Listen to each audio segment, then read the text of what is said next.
Hey, Ursula here.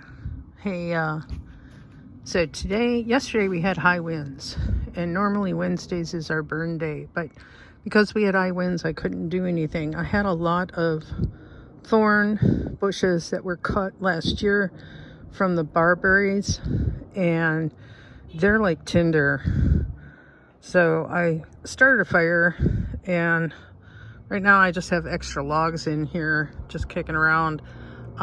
Waiting for the fire to kind of go out on its own. Looks like I lost one here.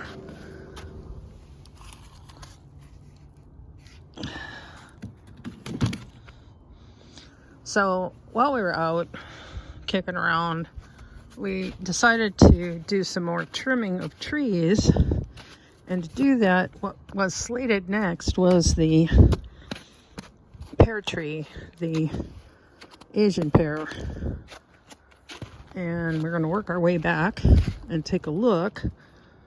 This is just the garden over winter here. I'm going to change a few things up. We're going to move some of these raspberries and put them in a better location, which I have yet to build. I also have to shovel soil. But when we came back to the pear tree, discovered this. Yeah. Now, I don't mind that needs to come down. I've been bitching about that and haven't gotten around to doing anything all summer last year because it was shading out a lot of things. But when you come around, it looks like the bark split right down the center of the tree. See how that goes all the way down?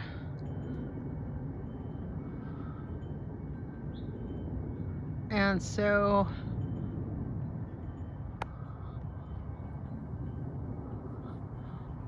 it's a really long limb, at least 25 feet. Let me get on the other side of it. It landed in the gomi bush, which Chronographia did trim and got quite a bit of it. This is in the burn bin here because it is a thorn bush. But the bulk of this is, it's gotta be close to 30 feet.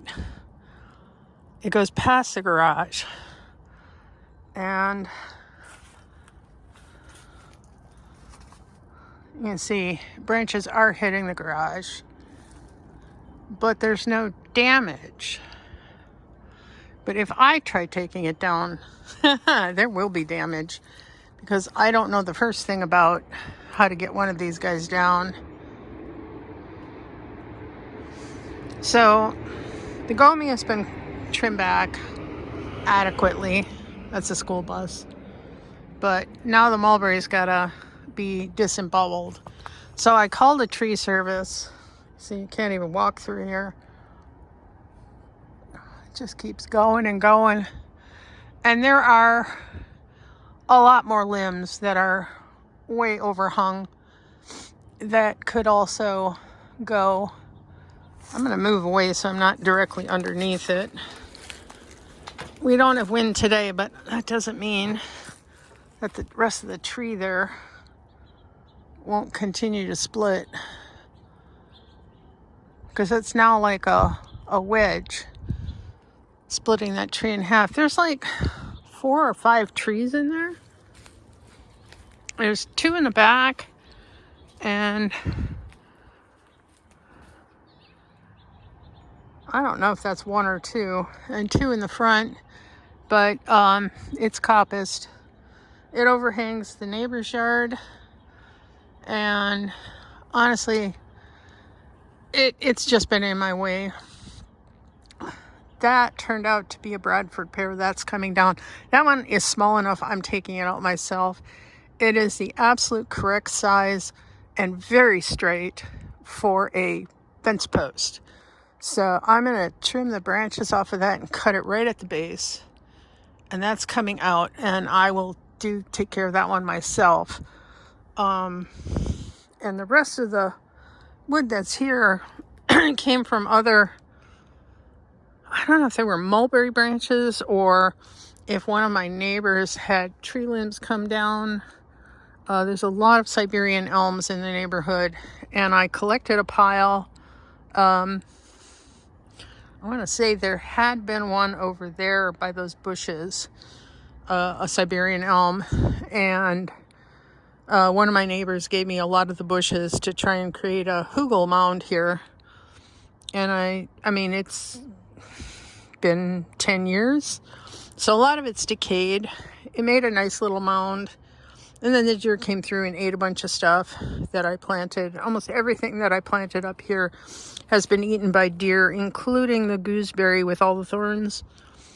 So, yeah, that didn't work out too well. So I'm going to take what's left of these branches, and you see I got a good firewood pile.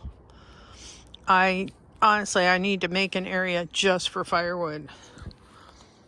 And then whatever I can use is going to become fence post going across here. I'm thinking with this post here, used to have a birdhouse on top. I wonder what happened to the birdhouse.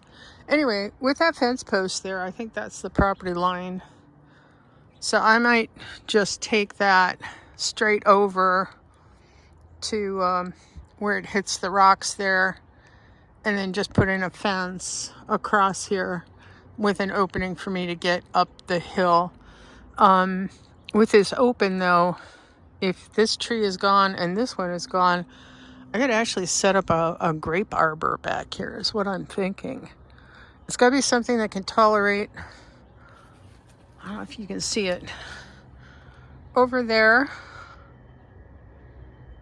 by the, that tree is a walnut, so I'll have to look and see if the grapes can tolerate a walnut, because that is definitely going to toxify the ground just a tad. So yeah, it'd be nice to put a grape arbor back here. The Asian pear, sorry, didn't mean to make you dizzy there, but the Asian pear will then be able to grow up straight without having to be shaded out by all of this, and spread its limbs a little bit to the north. But yeah, that might be interesting to try and incorporate a fence and a grape arbor as one kind of solid piece back here. That'd be really nice. I don't know how I'm going to do it yet, but I've got a grapevine coming come spring. So I got a lot of plans. First I have to finish this guy. So what I did was I circled the tree, and that is just going to be the base of the tree and the tree roots. This is going to be the path in between the two sets of cinder blocks, and then there'll be another set of cinder blocks here, and that'll define where the outer edge is, and we're going to make a half circle of just raspberries around this tree. And that'll be a much better use of the space for it. The tree is going to need to, suck a lot of moisture and nutrients up. And if I have a raised bed here, that's going to help the raspberries. It'll be slightly shady, and that's what they need. And then below them can be the actual garden. And I can change this guy up once the raspberries are out of this section. And I can make one big, more flat bed here, or several little ones like I've got down here. That might actually be the better bet. And put another 3 beds up here, and then leave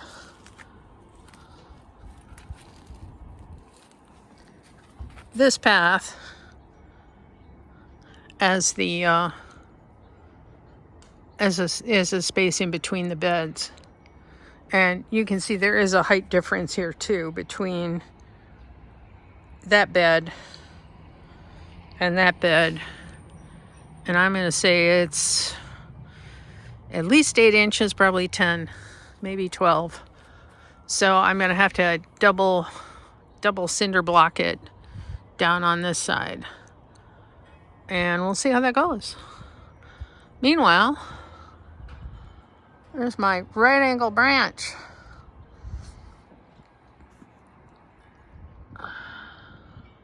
And that's the exciting news from Western Pennsylvania. Take care, everybody.